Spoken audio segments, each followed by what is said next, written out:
This podcast is sponsored by nobody.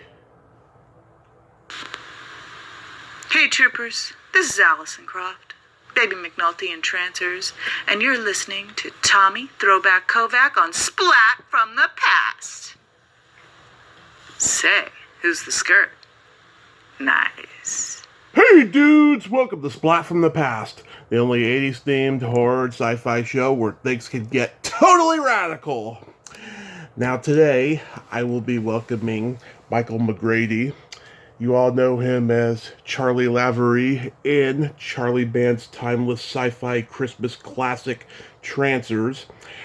He was also the paint-covered quarterback in Back to School, the Rodney Dangerfield classic.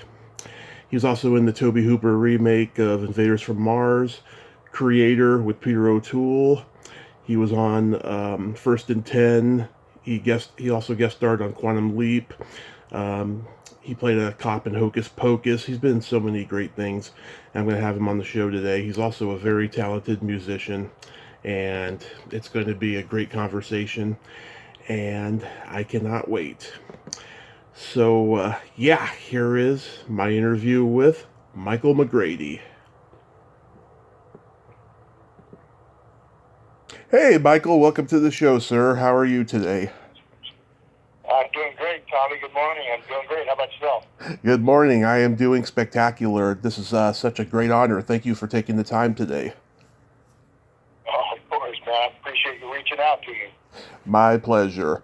So, going back in time, I was reading that you were originally on the trajectory of becoming a lawyer. You attended the University of Washington, majoring in business administration, but it was your sister who entered your name in a scholarship for an acting school, and that's how it began in acting for you, right? That is correct. That's pretty much it in a nutshell. Yeah. If you want me to elaborate on that. Go right ahead. Yeah, I was going to UW. The idea was to become an attorney. I had a couple of different ways I was going to go, either going to white-collar crime with like the FBI or something like that. That always intrigued me.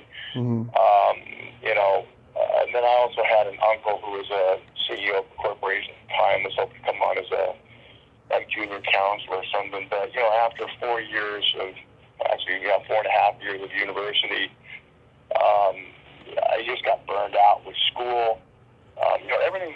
Every decision I made from the age of 19 on all pivots around my skin cancer experience. Oh. Because my dad had passed the year earlier from skin cancer, and then I was diagnosed with skin cancer, almost the same exact spot on my back as that was on my dad's, and it was a stage 3 as well.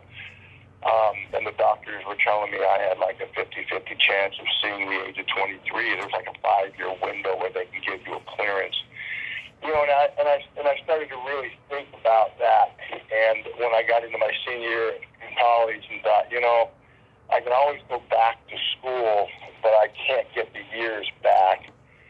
I need to get through this 5-year window intact before I make any really long-term goals. And then my sister had entered me into this local contest in Seattle where I'm from. It was a small little acting school that was starting up. It was a silly little thing, actually, at the end of the day, but she involved me in that, and I was chosen out of maybe a couple hundred different people. I had so much fun in that class. There was a lot of stuff that I was able to work through because of the emotional stuff that takes place when you're acting. There was a lot that came out of me that I probably akin to like therapy in a way, that was very beneficial to me, and I thought, gosh, this is something I'd really like to explore a little bit more. Of course, I did junior high. When junior high, I was in drama. Yeah. In high school, I wasn't, because I pretty much was an athlete, spent all my time doing athletics and working out and stuff like that, so I didn't have time for the drama program there. But so, yeah, long story short, I just took a leap of faith after I got out of that little program and moved down to L.A. with a backpack, $183, and didn't know anybody, just had a dream, had a vision. I spent the year before that paying off debts, student debts and a few other things, and kind of tying up loose ends of the relationship and stuff, and moved to LA and just absolutely had no doubt whatsoever that that was going to be the place for me. Wow. I ended up doing a little local TV talk show called Seattle Today. Mm-hmm. That this little acting program sort of set up for us. And we actually did a scene on the show. It was horrible. My God, I just cringed when I think about it. I mean, I just chewed up the furniture so badly on that thing. But being in that world with cameras and lights and the studio audience and all that just felt really normal to me, natural, and I knew it was a voice, an opportunity for me to have a platform, to have a voice. And there was a lot of things at that time. I was a bit of an activist even back then. But activism, as it is now, wasn't like it was back then. But I knew that there was a lot of things I wanted to share from my heart about, life and what's important and things that I learned from my cancer experience. So I thought, well, this might be a great platform and a way to do that. And that's kind of really what drew me into it, was possibly having that wider base to be able to reach out to people and say what I wanted to say and share what I've learned in my experience with cancer and whatnot. Yeah. Oh, I'm so glad you made it. Yeah. So acting, it was on your radar. You just didn't know for a while that you could make a living at it, right? Exactly. And I mean, especially coming from Seattle. I mean, there was. I know there's a couple guys that are from Seattle. I think Kyle McLaughlin from there, and a couple of other actors that had come out of there, but I didn't know who they were. They weren't big names yet and stuff. But nobody came out of Seattle and became an actor. So I knew that the odds were against me. But I also knew that. I remember having a conversation with my mom about it, because my mom said, I think what you're doing is very noble. I think you're making a huge mistake, honey. I think you're going to go down there and you're going to get very disappointed. It's very expensive. You don't know anyone. You don't have any phone numbers. You don't have the contact. I'm scared for you, but I'm not going to hold you back, because I know you have a dream, you have a vision. And I remember her saying, lawyers make good money. Mm-hmm. And I said to her, Mom, more actively, lawyers that love law make good money. And I'm not really that interested. I'm not interested in that. I don't really want to be a businessman. I was working at a bank at the time. Mm-hmm. And didn't enjoy that. Didn't enjoy wearing a suit and tie. And, some people, that's what they're all about, not me. And I told her, I said, I have a passion for this. And I'd rather pursue something that I have a passion for than to pursue something that I just know I just will not have the rocket fuel to sustain it for very long. And I don't want to waste any time. I don't know how much time I have left, And my mom, at that point, realized that what I was saying was making sense, so she more or less gave me her blessing. And when I got that from her, then I knew that was the last thing I needed to embark on that journey. And I have no regrets. I mean, within a year, I started landing commercial work. I got like 3 or 4 national commercial jobs right out of the gate. Was making a ton of money, and never looked back, ever. Oh, that's amazing. So when you got to LA, did you study under any notable acting teachers? I didn't. That's the interesting thing. I did a little bit of theater in Seattle before I'd come down, down to LA. But at the time, there was just a handful of acting teachers, but they were very expensive, and I really didn't have the money to study with anyone. It was everything I could do just to put food in my mouth and put a roof over my head. I actually stayed in the baseball park for 2 or 3 nights. I used to be a hiker, climber, outdoorsman and stuff for years when I was a young man and stuff. So for me, staying in a park with my backpack was nothing. To me, it looked like it was just the same as staying out in the mountains somewhere. And I didn't want to waste any money on a hotel and everything, so I stayed there. And I ended up staying at our fraternity. I was a Phi Kappa Sigma member, a chapter at UW, and they had a chapter at UCLA, and I called them up, and I'd stayed with them a year earlier.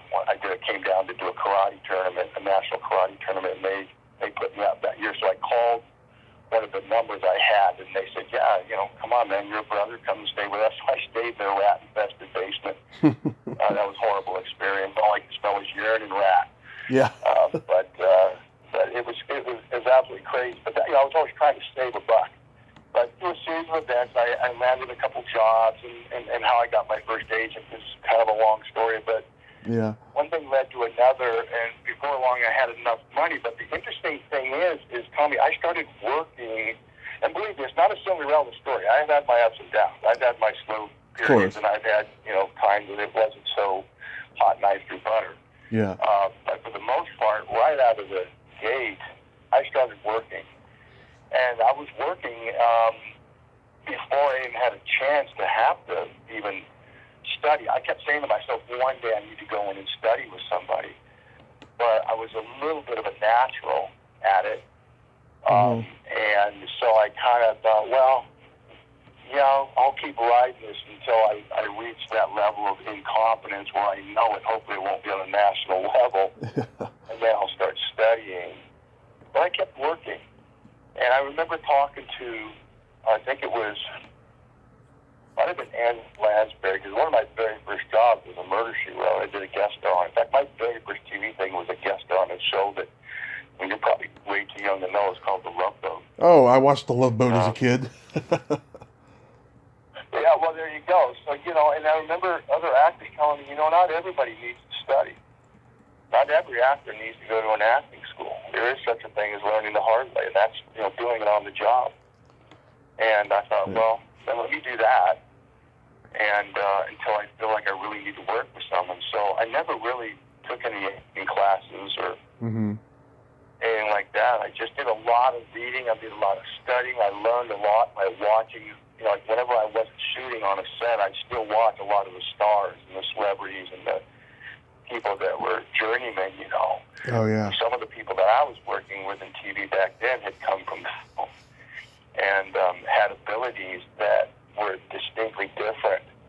And I started watching them and studying them. I mean, Peter O'Toole was somebody I worked with right out of the gate. Yeah. Sean Connery, I did a small scene with him in a movie with Mark Harmon, and I would just sit there and I thought, well, gosh, I'm here. Why would I want to not learn from this guy? So even when I wasn't in the scenes with him, I'd sit around the set and watch him work, and I was just very observant that way.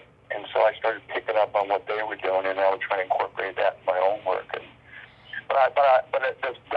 Ironically, though, I ended up opening up an acting workshop that I'd never advertised. Years later, I ran it for about 15 years and had maybe 30, 35 students in it. Most of them were working actors.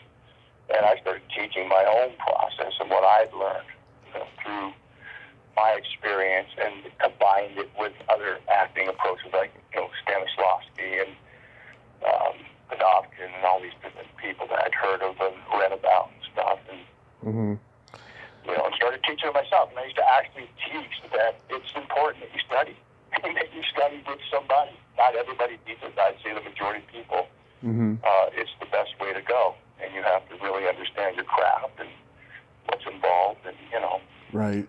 So kind of a big, long story, I guess, but my story. So your first movie was The Bear with Gary Busey. How was making that?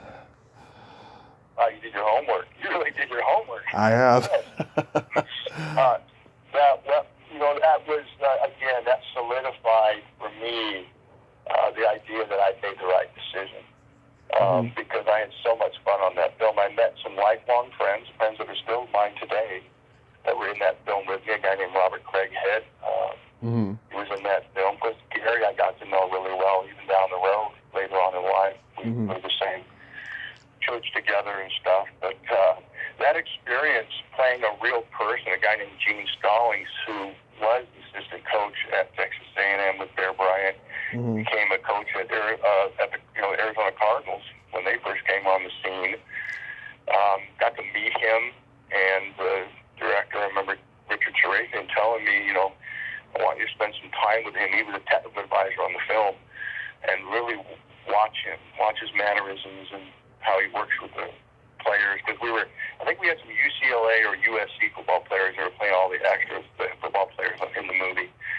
And so that was my first opportunity to play a real person, and I've played several since then, where I got to really understand what that was all about, what was involved in that. So I really studied him, watched him, and what I didn't want to do was mimic him, become some kind of a caricature of him, but incorporate some of the more distinct characteristics. And one of the best compliments I ever got was from him.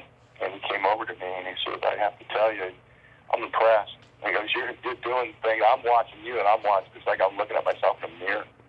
It's very funny. But you don't look anything like me, but you're pulling it off. And for a young man, I was, 23. I was so impressed with that and so overjoyed that he recognized himself in what I was doing. So, and so that challenge, and then we shot it out. It was all location shooting and late night. I remember one night we all had fish off of the truck that night for dinner, and it was bad fish, and everybody got really, really sick. And we continued to shoot the scene. It was supposed to be in the rain, in the mud, and we were doing up downs. If you play football, up downs is when you come down, you land on your stomach, you push up, get back up, run in place, hit the ground. We had to do that for about 2 or 3 hours that night until finally the USC football players protested, all jumped on the bus and said, take us home, they're not paying us enough. So they just shot it with just us actors, close-ups. The actors stayed around. And as sick as we were, we powered through that scene. And again, there was a sense of camaraderie, a sense of professionalism that was taking place in that moment, that instilled in me this sort of like, no matter what, the show must go on. You've heard that cliche so many times, but it's true. I did a play with Tyne Daly one time down at Dale ATC with Jamie Gertz, and I had to do an evening at 103 temperature. I remember I had the flu and I was really sick, but I didn't have a stand-in, so I had to do that. So that, I knew then that what I was doing, the profession I was in, was important. It was bigger than I thought. It wasn't games. It wasn't fun and games. It was serious stuff. And there's millions of dollars being spent. And people relied on you to be professional. And so I started developing a real respect for my industry and for my chosen profession. That's good. It wasn't just putting on masks and being goofy, and even though that's part of it sometimes, but it was a serious endeavor, and I started treating it as such, and realized that I'm in a legitimate profession here, and the kind of money I was making at the time made it even more legit. Also, too, John Eric Hexum was in the movie. Did you get close to him before he passed? I did get to know John. We didn't do any scenes together, but of course we crossed paths. And in fact, there was one time in particular we were in getting wardrobe, and he was in there at the same time I was. We sat down. I was in there for probably a half an hour talking to him. And when I read what happened to John, I was shocked.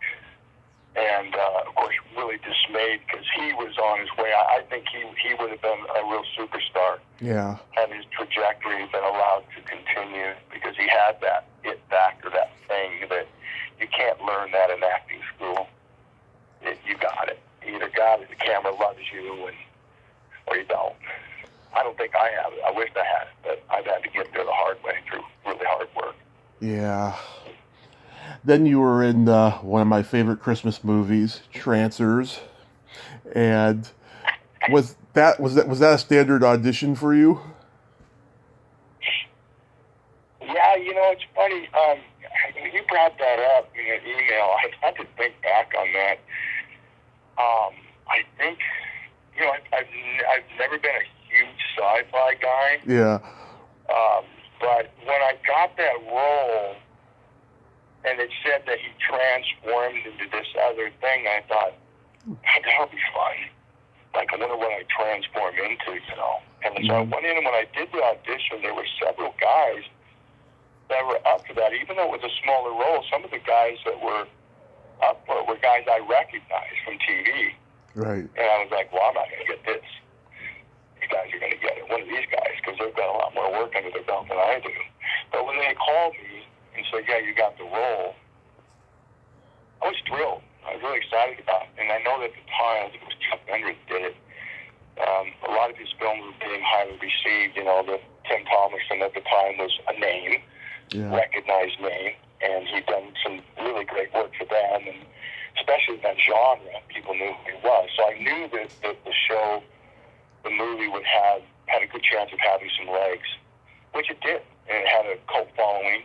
Right. I remember the day I showed up, and they spray tanned me about 9 shades of dark, and I was anti-sun because of my skin cancer, and I had this moral dilemma: do I do this? Do I make this look attractive? You know. And I told the makeup guy, I said, let's go overboard. Let's go way overboard. Like, this guy has had way too much sun. And, of course, Tim Thomerson has that line where he says something about the sun. And he kind of makes it, I forget what the comment is, but kind of like sarcastically, like, get a little too much sun there, Bubba. Yeah. And it kind of worked out for me. And, of course, the whole scene was, you know, I'm telling all my friends, this cool sci-fi movie. I think the scene lasted all of 30 seconds. But what was interesting is how that film over time grew in popularity. Oh, yeah. And there's so many people from the sci-fi world that love that genre. It's like one of their favorite films. Yeah, as I told you in email, you know, there's a Facebook group that's got a lot of members in it, because friends with Allison Croft, who played Baby McNulty, and yeah, we're both just so surprised at the popularity of the whole series in general, not just the first one, you know, because they made like four of them or something, 4 or 5. And yeah, it's a crazy phenomenon, and when you actually get down to it, it was kind of a low budget Blade Runner in a way. That's exactly what it was. In fact, I remember when I got the script, I thought, this is Blade Runner. Like, yeah. You know, I mean, why are they doing this? And you know, but at the time too, the indie film thing was in. And, you know, it was really kind of breaking out, where they were doing a lot of these smaller budgeted films and stuff. And for guys like me, it was a big deal, because to get into an A, now by that, I'm not sure, I can't remember exactly, but I'd been in some A movies, or I was moving in that direction with The Babe, and I think that was before then, but I remember thinking, well, gosh, this is a film. And back then, to get into a film was not easy. So to have somebody come to you, even though it would be considered sort of a B film, it was a real step up for an actor out of television. Because I think by that time I'd done a lot of guest stars on TV and stuff. Yeah. And I was looking to break into features, because I loved the pace of shooting movies over TV. So it was very exciting for me. And then I wasn't so concerned with how well the film was going to do. I just knew for me that it was something my agents could talk about. He just did this film, and then I think I did another film right after that. It wasn't long after that, I'm sure a couple, maybe 2-3 years after that, when I started doing like Digstown and The Babe and right. some of the bigger A studio movies and stuff. But you kind of needed that one to kind of break you out of television. You just needed that one, and that was one of maybe 2 or 3 that kind of parlayed my world into the feature film environment, you know. Right. And that Peter O'Toole movie you mentioned before, that was Creator, which is a very underrated movie, and it was shot partially in Santa Cruz, which is close to my hometown, San Mateo. Was that a fun shoot? That was a lot of fun, and I tell you, primarily because I was a huge Peter O'Toole fan. It's very funny now, if I bring up Peter O'Toole's name around my kids, they look at me like I got monkeys flying out of my ears. Like, who?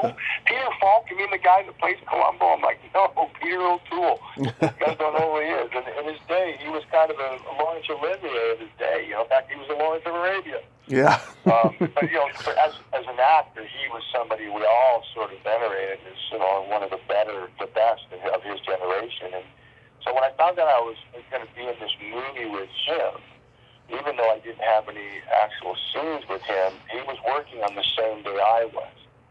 And I was walking by his trailer, and he called out my name as an Irishman with the Irish accent. And I stepped back, and we got to talking, and I'm not sure his birthday was on the same day, but that day was my birthday. Mm-hmm. And it, somehow that had come up. So he said, well, we've got to have a drink for that. So he invited me into his trailer, and he poured whiskey, and I drank it. It was a shot. And then I said thanks, and we talked a little bit more. I was, of course, oh, my God, this is Peter O'Toole, you know. And we started talking about film, and I started really learning some interesting things from him. He was kind of sort of teaching me a few things, and I got to get him to leave, and he says, no, we got to have another one. I think we must have just got snockered on whiskey that morning. 4 or 5 shots right out of the gate, 8 o'clock in the morning, and then I had my scene to do that day. And I had to carry this refrigerator, this mini fridge, up this like 2 or 3 flights of stairs to Virginia Madsen with my girlfriend in the movie to her apartment. And I remember just getting so sick and having to walk off the set to vomit, to go back to carry this mini fridge up. And I blame that on Peter O'Toole. But to sit there across from Peter O'Toole having shots of whiskey was quite a thing for a young, 24, 25-year-old young man. I'll never look at that as the same again. That's awesome, though. That's really awesome. I think about it. Yeah. How was working with Tobe Hooper on Invaders from Mars? Dude, you really did your homework. Oh, yeah. I'm so impressed with you, Tommy. You've been in so many great movies, so... Go ahead. Yeah, again, you love the sci-fi stuff. Yeah, that was a lot of fun. I remember we shot that out in the valley somewhere, the San Fernando Valley, and then it was late at night. It was really cold that evening. If I remember correctly, it wasn't a very big role. I mean, you're talking, most of these were very small roles, 1 or 2 lines here and there. Right. I never felt like I was part of the movie per se. I knew I was going to be in the movie, but I also knew by that time that by the time they edited your stuff, you were lucky to get a look on the movie. But I was always there for the experience, the shooting experience, not just for the finished product. For me, it was all about the experience of being on a set with big names and big celebrities and big production value and stuff, just to have that experience. And that was one of them. Because I remember the scene was outdoors, and it was, I think we had all the military was out. I think it had to do with the invasion and stuff. And it was quite an operation. Dale Dye was he was actually an ex-military guy, fairly celebrated. He even did some black ops for the military and whatnot for many years. He became a TA on movies such as Saving Private Ryan. He actually played my father years later in a movie I did. Horrible. I don't even want to bring it up. It was one of those Delta Force movies. Okay. But Dale was the technical advisor on it. Man, he was barking orders, and he was treating us actors just like we were military personnel. And I remember I was getting so pissed off at him. Mm-hmm. I was about 2 steps from punching this guy. Because I told him at one point, because he kept yelling at me to do this and that, and I said, hey, man, I'm not military, brother. I'm an actor.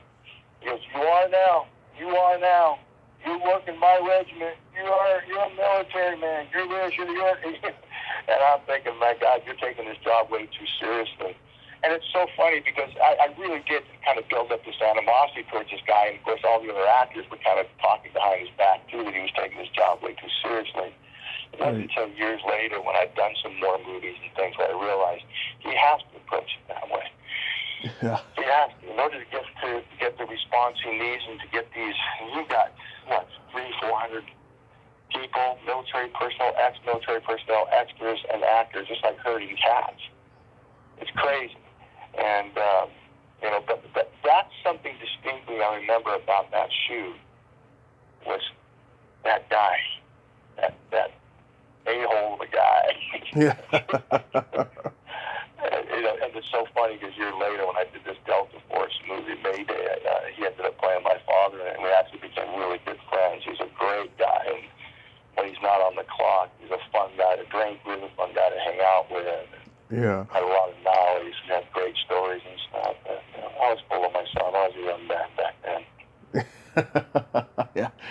My earliest memory of you. By the way, real quickly, more specific to your point, Tommy, he was great. Yeah. He was great. He was a good director. He was very thorough. Took the time, no matter how small your role was, he took the time to explain things to you. At no time did you feel like you were a small actor in his big movie. He made you feel important, and I love that about him. That's great. The people who worked with him in Hollywood have a whole different version of Tobe than the people who worked with him on the original Texas Chainsaw Massacre, because they say he was a monster on that movie. He was just my earliest memory of you, and this is the role I think of every time I think of you, was the paint-covered quarterback in Back to School. Oh, God, how funny is that? Yeah. Yeah, you're bringing up movies that, oh, my God, that's bringing in all sorts of memories and Yeah. interesting. It's funny. When I got that film, Robert Downey Jr. was kind of the flavor of the day, so to speak, at that time. He was really breaking out. Yeah. He was a member of the Saturday Night Live crew at the time. Right. And actually, if I'm not mistaken, I don't think the show was doing all. There was a mix of actors on there that just wasn't working for them for whatever reason, because they were all brilliant actors. Oh, yeah. It just wasn't working. The chemistry had not quite, they didn't gel yet. But I knew that he was a breakout actor, and I knew that it was going to be a very important movie because Rodney Dangerfield was still relevant at the time. Mm-hmm. He was the new up-and-coming comedian,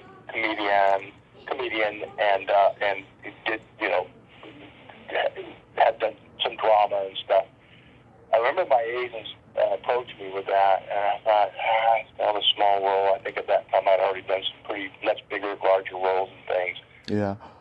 But we took it for the very reason that the people involved were in it.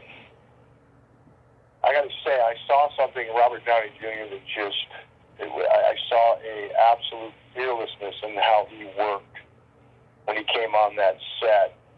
And I'm not going to go into any detail, but he had done something that some might consider a little crass, but that kind of was his sense of humor back then. Yeah. And it was crass. It was the boldest thing that I've ever seen an actor do. Without any apology, without any embarrassment. And I learned from that and went, wow, this is a guy who literally does not give a flying fig what you think.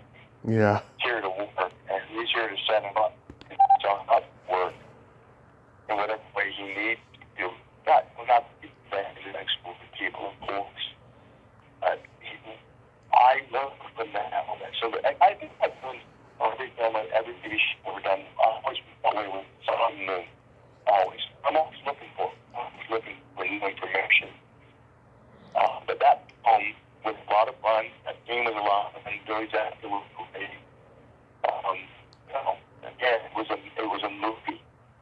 And back then, to get any movie was a deal for an actor, for someone just breaking out in their 20s, trying to break away from television. I think that time I'd done on TV, but I really wanted to be show. And so, being that movie, and of course, as you know, it became a huge cult hit. Oh, yeah. I mean, back in the 90s, it was on TV so much. You must have got some pretty good residuals off of that. I spent plenty of money. Came down about 10 cents a shilling. I made nothing after a while. But they still play his thing. Still on TV for once in a while. Like that thing about right? And it was a hit movie in its time, if I remember correctly. It did really well. Yeah. And I mean, fairly well anyway. And again, I think that it was one of those movies, one of maybe a handful that people for a long time recognized me from. Yeah. I could walk on the streets or in the mall and people were, hey, you're the guy who's the football player from Back to School. And I said, yeah, that's me. Yeah, did Burt Young really pick you up and throw you into that jukebox? You know what? I don't think he did. Burt Young is the funny thing about Burt Young. I remember, and again, to be working with a guy from the Rocky movies was a big deal to me. Yeah. And from I think he was in The Godfathers and stuff. I mean, he's such a great actor, and I remember thinking, wow, in this movie with Burt Young, and I was expecting him to be a real hard ass, kind of like a lot of the characters that he played. Yeah. He was actually one of the nicest, sweetest guys. I mean, he was just really kind, very thoughtful. And again, see there again, you just don't know. You can't judge a book by its cover, as they say, right? Right. That was an incident where I was confusing or conflating the actor with the actual, the person, the individual. And I realized that, oh, wow, yeah, you're nothing like the guys you play. But there's an old saying in Hollywood, it takes a smart guy to play a dumb guy, it takes a mean guy to play a nice guy, and a nice guy to play a mean guy. Right. I don't know what that means, but there's some truth to that. There certainly is. You recurred on 3 episodes of First and 10. How was that? Oh, another interesting, I mean, again, a chance to be with, of course, at the time, OJ, which, before he'd, sort of go off the rails there, he was a big deal back then, and was doing a lot of film and TV and stuff, and got to work with Marcus Allen and all these, Milo Zato and all these football names and stars was a big deal, because we were a football family. My brother went on to play for the Dallas Cowboys. Oh, wow. And for a couple of years and stuff. And so we were a football family for sure. So to be able to be surrounded by all these football players was a pretty cool experience, And I mean, again, it was kind of one of a smaller role. That was the first time I met Jason McGrady, who ended up, of course, over at Chicago PD now. But yeah, that was another one where I developed some real friendships. I remember one time OJ showed up at the set, and he drove up in his Bentley. He had a fur coat on, a mink coat, and I was thinking, my God, that guy's worth a lot of money. I'm thinking, I mean, just the minute he pulled up, that was probably one of my first experiences of where somebody of note has shown up on the set. And it's not that, nobody was like looking at him as though he was Laurence Olivier as an actor, but because his profile was so prominent at the time. Yeah. He'd done a lot of film and TV and stuff, and he was treated very differently than everybody else on the set, let's put it that way. Yeah. Did you work with John Kassir? I must have. Yeah, he's the voice of the crypt. He's the voice of the Crypt Keeper on Tales from the Crypt. I know him. He's a great guy. Oh, cool. We recently just lost Dean Stockwell. You guest starred on Quantum Leap. How was that? Yeah, another great experience. Scott was fantastic. Really enjoyed working with him. Just a real consummate professional. Very welcoming when you came on the set. He was very open to your ideas, very open to what you were doing. Again, no matter how big or small your role was, because it was a bigger role in that. Because I've known of Don Belisario-'s work, from Magnum P.I., and he had some other successful shows. So to be in one of his shows was a big deal. I knew Terry had been on MacGyver and Hatcher. And it's funny, when I first met Terry, I've always said I should have been an agent, because I've always had a vibe about these young people that I work with. I always think that person's going to be a star one day. I just felt that Jessica Alba was one of them. I did an episode of Flipper with her in Australia. And I remember telling her, I think she was, she would have been born about 13 or 14. I remember telling her, you're going to be a huge star one day. And she's like, what? Really? You think so? And I said, oh, yeah, big time. I said, you have all the makings of a star. I've been around a lot, and you definitely are one of them. I said that to Terry, too, and I remember her star rose pretty quickly. But working with the people on that, again, was just a great experience. I don't recall the name of the director, but that was a lot of fun. And, of course, subsequently, I ended up working with Scott again in Star Trek, one of the Star Trek shows. I played a Nausicaan, and that was fun to kind of reunite with him. He remembered the experience because we had some pretty funny conversations and stuff, and we were doing the car scene. We were all going out on our little double date thing, and we were telling stories and cracking jokes. I just remember a couple of jokes I told. Yeah, fun stuff, man. Again, all those. When you have those kind of experiences when you're young in the game, you're new in the game, and you're working with actors that have real background behind them. Scott had done a lot of theater as well. And you're holding your own. you're holding your own with people that have studied a lot, they've had a lot of background, and come out of the theater, done a lot of TV and stuff. And when you're holding your own with those kind of people, just like I did with all the people I worked with on Love Boat, or even on Murder, She Wrote, or a Matlock with my hero Andy Griffith at the time, a guy I grew up watching on TV. That's when you start getting validated. Right. When you're working like all these people I've mentioned, from Tim Thomas all the way down the line, when you're holding your own in scenes with these people, you know that you're doing something right, and the director's not talking to you. They're not telling you to do it differently, or at least they're certainly not firing you, kicking you off the set, and saying, "Oh, I made a huge mistake by hiring this knucklehead." That's the validation I needed, and I got it. So every set, everything we've talked about, every one of the shows we've talked about, was great feedback for me when I started recognizing I'm being welcomed into this community as a peer, not just as a wannabe, but as a peer. And that just builds your confidence. So the next job's even easier because you've just worked with people you admire, who have complimented your work. Did you have a past? Did you have a past playing baseball? That's how you did movies like The Babe and Mr. Baseball. Well, it's funny. It was Mr. Babe was an interesting one because when I got the script, and I was told by my agent they're going to have you guys try out like baseball. You need to go out to the baseball field out in Westwood somewhere.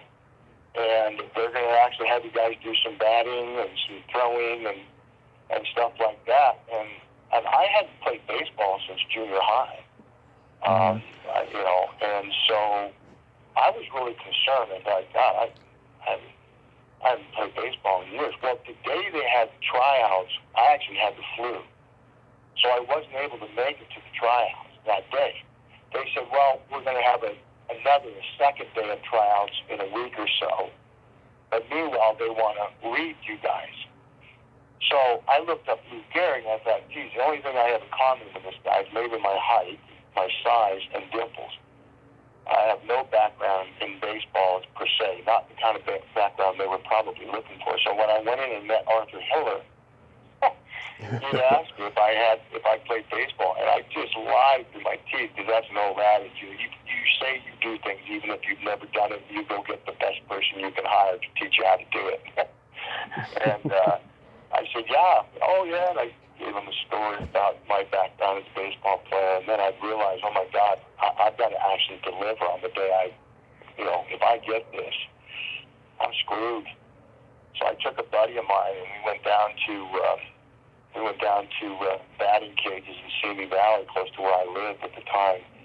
And he took me to the batting cage, and I'd never been in the batting cage in my life. And he goes, I'm going to put this at about 70 miles an hour because the guys that are going to be pitching to you are probably going to be throwing 70, 80 mile an hour fastballs. He put it at 70 miles an hour. I stood in that box. That ball, no sooner did I see that ball come out of the chute and it hit the backdrop, I looked at him and I said, I didn't even see that. And he goes, okay. He goes, well, let's do it again. Tommy, we must have done maybe a half a dozen balls. By that time, I said, oh, my God, you need to slow that thing down. You slowed that thing down to like 30 miles an hour. Yeah. I could not hit a ball to save my life. I was scared. I said, oh, my God, I'm going to be exposed. I'm not going to get this role. In time, after a course of a week, he said to me, he says, you're going to have to hit these left-handed, by the way, not right-handed. You can't even hit it right-handed. But there's a chance you may be, because he was a baseball player. He said, there's a chance you may be a better hitter now because you've got a lot of bad habits in your right hand. So we switched me over, and I got into the box, and I started hitting left-handed, and I started hitting balls immediately. By the end of 2 weeks, I never had the tryout, by the way. He hired me right away. Arthur Hiller thought I was the guy. He thought, this is Lou Gehrig. And then, of course, I did all the studying. I watched all the baseball movies that, Cooper did. I did more baseball studying than I care to even think about now. But by the end of that 2 weeks, I was hitting 90-mile-an-hour balls, one after another. And when we got to do the movie at Wrigley Field in Chicago, John Goodman and I used to have these competitions where to see who could hit the farthest. Right. And we were hitting off live arms. They had these U of I baseball players pitching the ball to us. And these guys were so good, he'd asked me, for the sake of the movie, because we didn't have CGI back then, really. Mm-hmm. He said, well, where do you need it? Where do you want me to put it in order for you to get your best hit? And I'd say, I need it low and outside. They would throw a low and outside fastball almost consistently.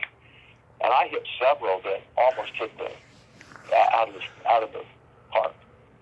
And even the extras went crazy. And God, John and I had so much fun. I actually got to be really good at it. I mean, to the point where I could hit it pretty good, pretty solid, put it wherever I wanted to put it. We did so much batting practice. I actually set up a batting cage underneath the bleachers out in right field for John and I that we could go to anytime we wanted to warm up or to continue our skill set, because they told us right out of the gate that you are going to be hitting. So we're going to need you guys to keep this skill level up, because we may have 2 or 3 days of all day nothing to, because as you see the movie, there's a lot of that where you guys are actually hitting the ball. And John and I actually got really close to that too. We became friends through that experience and had a lot of mutual respect for one another, because we not only had to learn about our characters, Lou Gehrig and Babe Ruth, but then we also had to learn the game of baseball as it was played back then, and the style and how they did things, how they hit, our respective individuals and stuff. So it was a really cool experience. And back then, Chicago wasn't having a lot of the crime problems they have now and stuff. And I used to tell people all the time, it's one of my favorite cities of all time. I loved Chicago when we were shooting there. Had so much fun. Struck up a lot of great friendships. Used to go to Hooters all the time after shooting with John, and we'd leg wrestle. Yeah. All of us would get down. We'd clear the place and leg wrestle. We'd just get so plastered. We'd get over there, and it was just a great time. Loved all the guys in that movie, too. We lost one of our players, by the way. Oh, yeah. For the premiere, and he Ralph. Oh. Yeah, he was in a car accident. Awful. I can relate. Yeah, that's awful. How was great experience, though. Yeah, I heard John Goodman say in an interview once he wished he had more time to play the part better, because he only had so much time to get into the character between, hiatus on Roseanne and filming that movie. And that's true. That's true, because he had a party at his house after the premiere. We went to the party, and I remember having a fairly intimate conversation with him about it, because he seemed a little bit bummed that evening, and I kind of pulled him aside and said, what's going on, man? And he told me that. He says, he was after seeing he used to call me Mac. He'd go, Mac, after seeing the movie tonight, he goes, I'm a little disappointed. I think that I could have given it more. And I told him, I said, John, for the time you were given to it, you nailed it. I mean, you crushed this thing. I thought you did a great job. You played Babe Ruth the way he should have been played, and stuff. And I thought you did a fantastic job in that movie. But John's also hard on himself. He's an actor's actor. Yeah. He knows what he's capable of, and he doesn't feel he's meeting that standard. He's hard on himself, but that's also one of the reasons I love working with him, because he's not going to walk away from a take that's just so. He wants it just right, not in a pain in the ass way, but in a way that's actually pretty cool. He cares about the work. He's always cared about the work. Right. And it showed in his work ethic. And I love working with people like that, by the way, that really care about how a scene's going to get pulled off. But yeah, then Mr. Baseball was just, they weren't really requiring anything, just especially from Ohio, because I didn't play once, had 3 lines with Tom Selleck and stuff and that. But again, I still work with Tom Selleck. I've always been very clear on why I take a role. I don't know how many of your listeners are, actors and are wanting to be actors or whatever, but I've always very clear on why I took a role. It was either because of the script, the people in the movie, the director, or the money, Yeah. So if I took it for the money, I never complained about the director, the script, the actors in it. If I took it because I really wanted for the director, I didn't allow myself to complain about the money. There's always a reason why I took something, but one of the reasons early on in my career I took a lot of work was because the names in it. At the time, Tom Selleck was breaking out in the feature films. He was already a huge hit on Magnum PI. Right. Just came out of that, started to break out. I remember having a conversation with my agents who saying, you know, we're going to bring you on. You need to do this. This is a Tom Selleck movie. He's breaking out in the film. This is going to be an important movie. Of course, Peter Weir at the time was an important director. Right. And he'd done some amazing directing up to that point. So, and again, to work with directors like that, Arthur Hiller, Peter Weir, even Uli Grossbart, who I worked with, who was coming out of the theater. He was a great theater director. He'd been to the Ocean with Michelle Pfeiffer and Whoopi Goldberg. I did that film primarily, not just because Michelle was in it, her star was already on the rise, but because of Uli Grossbart. As an actor, when you work with great directors like that, and they've given you the nod, just like Terry Malick, too, that goes a long way in Hollywood. It may not go a long way in the general public's point of view, because a lot of them really don't follow directors, they follow the stars. But for an actor to be given the nod, the yes, the blessing of a highly regarded director is a big deal. You can carry that forward in your career as an actor quite a long way if your agency knows what to do with it. How was playing a cop in Hocus Pocus? Oh, that was great. To this day, I still get recognized from that crazy movie. I mean, geez. Oh yeah, that's got a cult following too. Well, again, it was one of those where, I mean, the names at the time, of course, Bette Midler and Sarah Jessica Parker. Of course, that was before Sex and the City and everything. Mm-hmm. These were women that were breaking out. Kathy Najimy was breaking out. Yeah. Young actors nobody really knew, except for I think Thora Birch at the time might have maybe been. I think she'd done something that was getting some notoriety at the time. It came my way. And I thought, well, this looks like a fun thing to do. I do ride motorcycles, and they'd asked if I rode a motorcycle. I said, yeah, I do. They're like, well, you're pretending to be a cop in this film, and stuff. And I actually struck up a really nice friendship with Kenny Ortega, the director of that film, who also hired me to do an episode. It was a medical drama. I don't want to say St. Elsewhere. It was something else. I can't. It was probably. I can't remember the name of it. It was a very popular TV medical drama at the time, kind of like a precursor to ER. And he directed that episode, and it was very emotional. I remember I had to cry and stuff because I'm losing my wife to cancer. And Chicago Hope, baby. Was able to bring that. Was it maybe Chicago Hope? Yep, it was Chicago Hope, exactly. Yeah. That IMDb in front of you. Yeah. That experience, and I don't remember which one came first, Hocus Pocus or that one, but that's where Kenny and I had a mutual respect for one another. So every time he directed something, a lot of times he would bring me into things. And who knew that movie, Hocus Pocus, would to this day be a cult hit? Yeah. And it's really funny because people, even now, after I've done, hundreds and hundreds of TV shows and films and stuff, to this day, people still recognize me for that crazy movie. Right around Halloween time, people go, you look a lot like that, because I haven't sure changed that much. Got a little grayer, of course, but a little heavier. But people always say, you're the guy that, of this silly little Halloween movie that people just absolutely love. And now I heard they're doing a second one, which kind of bums me out, actually. Yeah. A real big sequel to that.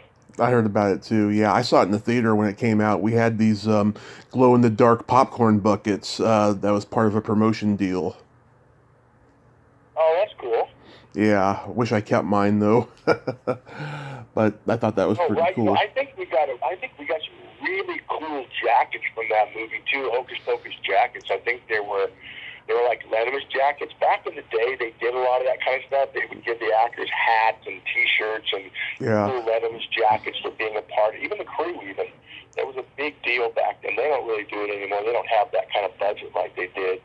And I remember it was a really awesome jacket, but it was like purple. And it was like a bright purple. It's like, well, I'll never wear this. I actually think I gave it away to somebody at one point, but I was thinking, geez, if I had that today, I'm sure I could probably sell it on eBay and make some money on it. Yeah. Yeah, and then if someone found out, they'd call you a traitor. They would. In fact, you're probably right about it. They have people at my doorstep, I'm sure. So how long have you had your band, the Sonic Groove Band? Oh, gosh. Funny enough, we just played actually down in Rosenthal's in the Malibu winery down there. We just played last Sunday. Nice. We had it for about a year and a half. Mm-hmm. About 5 years ago, I started it. It was me and two guys I played basketball with. Mm-hmm. We were in like a men's league, and we played basketball. And one day we started talking about music, and me and the lead guitarist decided one day we'd get together in his office and just jam. And we were jamming, and I said, hey, how about next time I show up, I'll bring some songs that I would love to, suss out a little bit with a lead guitarist. And so we started playing around with some ideas, and he had been a guy who for years had been in bands back in the Bay Area when he was younger. Oh, had nice. Really bad experiences with bands, which is very common. Yeah. Where they had breakups and stuff, and he swore he'd never play live again. And I remember sitting there, we had such kismet and such chemistry. I remember telling him, I says, it's a shame you were so talented, dude. Mm-hmm. The fact that you're not out there in front of the public playing is just pathetic. It's ridiculous. You need to get up on stage and play. Well, long story short, we brought on the conga player, Jerry Tintor is his name. Barry Smith was my lead guitarist, and we started playing together, and we realized right from the very beginning, we had chemistry, and the sound was a really cool sound. It was acoustic rock. We didn't have a drummer, we didn't have a bass player, it was just us three guys, and we started hooking up once a week, and we had so much fun doing that. I finally said, hey man, what do you say we go to my house? We set all of our stuff up. I went out and bought some recording equipment and stuff, and I taught myself how to do GarageBand. So why don't we record as though it was a live show, just from this song to the next, and if we screw up and make mistakes, that'll stay in the tape. That'll stay on record. Mm-hmm. Because I don't want to have to over-deliver. I don't want to tell somebody we're perfect in every way and then show up at the gig and make mistakes. So this is what you get. What you hear is what you get. So we did that.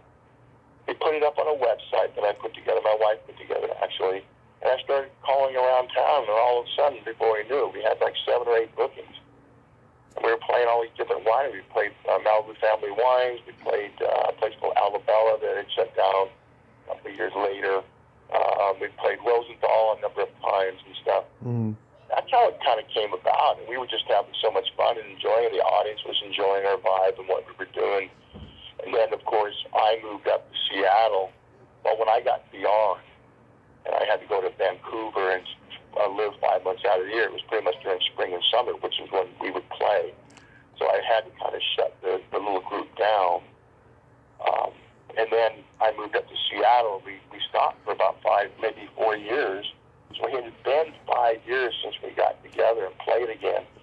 And just recently, when I told him I was coming down to L.A. and spend the winter down here, I wanted to bring my brother Todd on as a drummer because he'd been playing in a Dave Matthews tribute band. Mm-hmm. Really good drummer. And we had a bass player at later stage in our little formulation of our group. And a guy named Robert Pond, we brought him in. And we only had 3 rehearsals. We kept the same set list with a couple of changes. And we played Rosenthal last Sunday, and it actually turned out fantastic. And people loved it. We were tight as a drum. Nice. And I was like, wow, this is fun. So we're actually staying together, and we're looking to do some more gigs around LA and stuff. We just do it for fun. I mean, they pay us sometimes. Mm-hmm. We just give all the money to the guys. And this last Sunday, all the guys donated to my son's foundation and all their fees and stuff. It's not a money-making thing. It's just I love playing the guitar. I love singing. And it's just I love to stay active. When I'm not acting, I like to do other things, and especially entertainment. So that's how it came about anyway. Yeah, who was on your radar musically when you were growing up? Oh, gosh. I mean, honestly, like in the very beginning, when I first started playing guitar, it was like Jim Croce, John Denver, all the folk guys. Bob Dylan.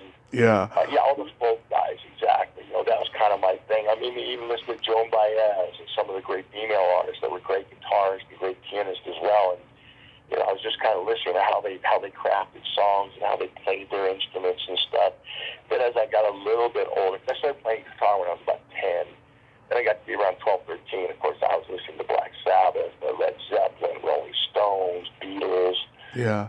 That's what that whole influence. But I've always, and to this day, been a huge Zeppelin fan. I mean, I can still crank their music up to number 10, much to my wife's chagrin. I just love Zeppelin. I think they're one of the greatest rock bands of all time, and always will be. But, of course, I have musical taste that run the board. I listen to classical all the time. I listen to alternative stuff. I listen to contemporary. I don't really listen to a lot of pop. Mm-hmm. Some country western. I love a lot of the newer country western. The crossover stuff is fantastic. But I think I'll always have an affinity for classic rock. And I also like listening to jazz as well. Oh, yeah. I love all of that stuff. Yeah, my dad raised me on all the classic rock stuff. Of course, it wasn't classic rock yet back in those days. But, yeah, I like the older music. It's interesting. My son was I'm sorry, I didn't mean to cut you off, Tommy. That's okay. So good on you. Oh, it's okay. What's your son's foundation? Well, it's called the Tyler McGrady Foundation. I know you've done your homework. We lost my son on May 1st of this year to a auto accident. I didn't know that. I'm so sorry. My condolences. Yeah. Well, thank you very much. Yeah, it was only 7 months ago. Yeah. It was a tragic thing when it happened, and he was going a little too fast up in the canyons here close to home, and it was coming around a corner, and lost control of his car, and he hit a utility pole, and just the way he hit that pole in a certain way and stuff, and pretty much killed him instantly, unfortunately. And at least it was a mercy killing, if there is such a thing. It wasn't like he was laid up in the hospital in a coma. There's so many more horrible ways that gone for him and for us. Of course, there's nothing worse than losing someone. It was the apple of my eye. I have two daughters, too, that are also the apple of my eye. I love my two daughters, too. My son was my only boy, so obviously there was that connection there. And it was just a couple of weeks shy of graduating, or walking with a graduating class at San Francisco State. He was a computer engineering major. And he just couldn't wait to get out of school because he had all these plans for his future as a computer engineer, and stuff. And then we'd all tried to spend as much time as we could with him, but he was so focused and dedicated to his profession that in his schoolwork, it was hard to even get time with him. He kept telling us, as soon as I get out of college, as soon as I graduate, I'll spend all summer with you guys. Dad, I'll come up to Seattle and spend time with you. So we were all looking forward to being able to spend some real time with him because for 4 years he was so dedicated to school. Yeah. As you know, computer engineering is not a walk in the park. Yeah. So when this happened, it just happened at the work. Of course, there's never a good time, but it just happened way too fast. So what we did was, after this happened, we set up a foundation in his name. In fact, you can still go to GoFundMe, type in Tyler McGrady Foundation. You can still donate to it. What we've done, we set up this, it's kind of a scholarship funding program for STEM, anything to do with the STEM programs. And we're already looking at a couple of case studies right now where we're going to probably offer some student scholarships, one for a kid who's from Africa, from the Congo, who's studying at Arizona State as a computer engineer. And we're looking at some other things. We're also looking at maybe some basketball scholarships, too, so for young players that want to do travel ball that can't afford it. Because my son was an avid, he was 6'8", and an avid baller, and a great baller, too. He played on varsity, started, and stuff. So it was something he was very passionate about. So the foundation is something that we feel is a way we can honor him and continue his endeavors and the things that he was hoping to do to change the world, because he was of that mindset. He really wanted to create things that made life easier or safer for people.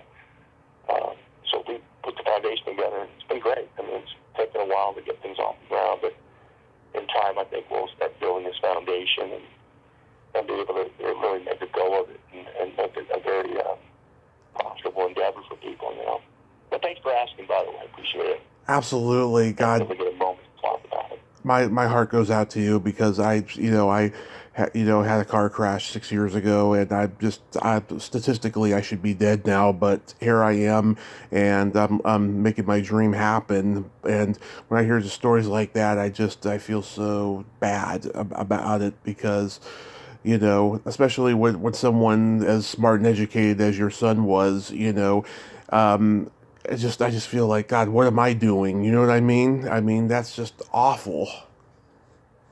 Well, what you're doing is as important, as legitimate as what he was doing. I'm a firm believer in that. We're all doing what we were put on this earth to do. Whatever. I tell my kids this, and I've been telling them all along. Yeah. Follow your passion. It sounds so cliche and so trite, but it's true. Follow your passion, because in that passion is all the rocket fuel you're going to need to sustain you through the tough times. Because anything that's worth doing, and you have to put some effort into it. You're going to have tough times. It isn't always a smooth shot from A to Z. Always going to be tough so, times. For me, I always appreciate people that have followed their passions. And, when people start, sort of equating their passion with the word success, I'm always a little reticent to use that word, because in my opinion, it's like, well, let's define success first. There's a lot of people that are successful financially but hate their jobs. Oh, yeah. What they do, they wish they'd have done this, that, or the other thing. They're successful in work. They built a business, but then what they really wanted to be was a rock star. What they really wanted to be was an actor, or what they really wanted to be was an artist. And I'm like, I don't know if that's success.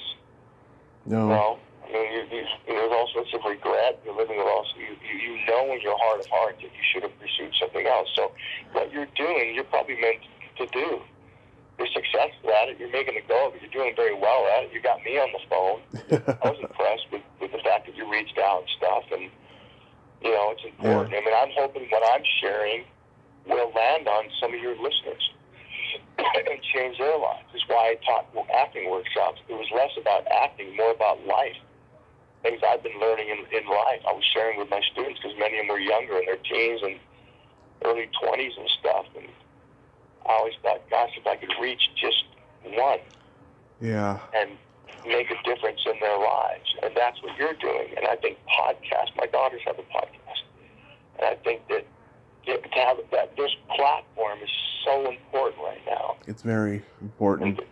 You're reaching hundreds and thousands of people, and in time you'll reach even more than that. So, no, dude, you're doing what you're supposed to do. And I appreciate your condolences, and I appreciate the thoughts and everything. And of course. Do you have any upcoming projects you'd like to mention? Well, I just finished an episode of SWAT, which was actually pretty cool. I enjoyed that. For a while I took some time off, actually, right before COVID hit. I'd taken like a year off. Yeah. And because my wife and I bought this vacation home up in Washington on the water up there, and it was a fixer-upper, and we wanted a project. Because I love to work with my hands. Most of the homes I've been in, I've done work on them. Gutted them out and replumbed them and rewired them, did different things to them. And so we wanted a project to get busy with. My wife also loves to work with her hands and get dirty and carry lumber and cut things. And so we bought this place up there. And so we thought, well, let's just take a couple months out and fix it up. And we just found ourselves, me, because I'd lived there until I was about 23, falling back in love with the Pacific Northwest. She, being from Berlin, loved the greenery of evergreen trees and all that stuff. And the water, we were surrounded by water up there in Puget Sound. So we just kept the project going. And I kept turning down work, and my agents were like, Then the SEAL team came to me. And Chris Chulak, who was one of the showrunners of Southland, and I did, one of our in-house directors, was directing a few of the episodes. So I jumped on board, did 8 of those, and then I just took some more time on. And then COVID hit, which shut our whole business down. So that was basically 2 years I hadn't worked. Yeah. And then when this SWAT thing came up, of course I hadn't been yet up until recently. I just finished it last week. I did a guest star on it with. I had a lot of fun working with Patrick St. Esprit, who plays Hicks on the shows. He's fantastic, great actor. We've always had a lot of mutual respect for one another's work. I've never worked together. In fact, I think we've even stolen parts from one another over the years. Well, you can't really say stolen, but Yeah. she went up where I got, and vice versa. But so to go back to work with the new COVID protocols, this was my first time to do that, and that was interesting. The mask wearing and how restricted we are on the set, and things that we can and cannot do. We had to get tested the day before and stuff. So the SWAT thing is my most recent thing back. There's some other things. I just got a script for a new Pierce Brosnan movie that I'm looking at right now. Nice. But yeah, I mean, it's kind of cool when you get to a point in your career and in your life where when you kind of want to go back to work, you can go back to work. Is the one thing that I think I'm very thankful, extremely grateful for, is I've done enough of a body of work where people know who I am. Right. The industry, anyway, especially, where they respect my work. The resume is solid. It's lengthy enough to be impressive. I can take 2 years out and still come back, and they still welcome me. And I'm just so grateful for that, because that doesn't always happen. Sometimes you take time off, and then people forget you're no longer relevant. Yeah. And build back that momentum. But I'm finding out that getting back in is not as difficult as I thought it might have been. And I'm just not a person who plans on retiring. Oh, that's I've good. been retired for 36 years, off and on throughout the years as an actor. You're not always working 24/7. Right. So I've had a lot of time off between jobs. And when I was taking that time off, I was hang gliding and riding my Harley and doing all the things I love to do, all my hobbies and stuff. And I also had other businesses as well. I've always been an entrepreneur in heart, so I've always had something else going on. I was an artist. I still am an artist. I still paint in oil. Mm-hmm. And have some galleries and stuff. And Do you have a preference yeah, with? man, I'm hopefully. Yeah. Do you have a preference with all the things that you do in terms of like acting, music, motivational speaking, painting, teaching, all of that stuff? It's interesting. It probably is going to sound a little bit trite and cliche, but they all offer something to my soul. They all feed me in a very unique way, in a very special way. There are things I get from painting I do not get from the other endeavors. Primarily, I'm the producer, director, writer, and actor. I get to do it from start to finish, and there's no middleman. I mean, I have maybe a gallery that I have to, kind of be holding to a certain extent. Maybe the region that they're selling in requires that I paint Western landscapes, for instance. I got one that I'm thinking about getting into. And that's kind of what that's their genre that they want to stick with. But other than that, I got the freedom to do whatever I want to do. I love the fact that it's by myself. I'm a bit of a loner, as gregarious as I can be when I'm with people. I also like being alone. I like my downtime. Mm-hmm. Sit back, put on my headphones, listen to some classical music, and just paint. I can spend all day getting lost in painting. There's things I do when I do motivational speaking that I don't get anywhere else. It's me out there sharing from my heart, my life experience. It's not a script. It wasn't written for me. Nobody's directing me. It's on me. I love that. I love acting. I love music because music moves me in a certain way. Mm-hmm. There's a lot that I get out of the music that, that's why I do it for free. Even though they pay me, I give all the money to my guys, my band, because some of these guys do it for a living, and I don't need the money like they do. But music is something. I even write some of my own music and stuff too. So yeah, they all. I can't say I have a preference. I really can't say that. I think that they all feed me in a certain way, and like I've always told my kids since my cancer experience. I've always told all of my kids that time is the one thing, right? You're limited. We all have a shelf life, and none of us know when that shelf life is up, that expiration date. We don't know that. My son didn't know that, and so don't get too caught up in yesterdays because they're past you. Think about the future, but really live in the present and take a huge bite out of life. Do the things you have to do in order to do things you really desire to do. And go out and do them. And don't waste time waiting around, because life doesn't just show up at your doorstep. You really do got to get out there and pursue the things you want to do. You know, there's a lot of people who say, well, you don't want to be a workaholic. It's like, you're not a workaholic if everything you're doing is playing. If you feel like everything you're doing is fun and you're enjoying it, and it fulfills you in a way that feels like play, it's not work. And there's nothing wrong with it. And who's to say there is? I mean, who's passing that judgment on us? And there are just some people that can juggle 5, 6, 7 businesses at the same time and still have time with their family. And now that's another thing, too, interestingly enough. I've always been very clear on that from the very, very get-go, too, is that my family's always come first. Right. I've actually turned down series regular roles because I wanted to be here for my kids. I wanted to coach them in their sports, go to their recitals, go to their PTA meetings, whatever the case may be. I've had agencies. I had one agency and a management company drop me because I didn't want to do a TV series. And I was being offered the show for a lot of money. And they could not believe I was saying no, the kind of money they were offering. And I just told them, I said, look, it's not my priority. My kids are. My children are. I want to spend time with them. I'll never get that time back, ever. Yeah. And so, you know, and if I had to say, okay, so being a family man or painting or acting or whatever, what has been the most fulfilling, I can honestly say being a family man. Being a father to my 3 kids has been the most fulfilling, you know. Yeah. And my marriage, my first marriage was great. At the end of the day, we just kind of grew apart in terms of our pursuits in life, and so we split. And my second marriage is fantastic. And she's my soulmate, and she's my everything. So when it comes to my family, my time with them is the most fulfilling for me personally. Other stuff is ancillary to that. That is wonderful, Michael. You are so amazing. I want to thank you so much for coming on today and sharing all these great stories. And I hope now that COVID is kind of getting under control, you know, you get to perform more gigs with your band and have more acting roles. And hope you and your family have a Merry Christmas and a Happy New Year. And please stay safe out there.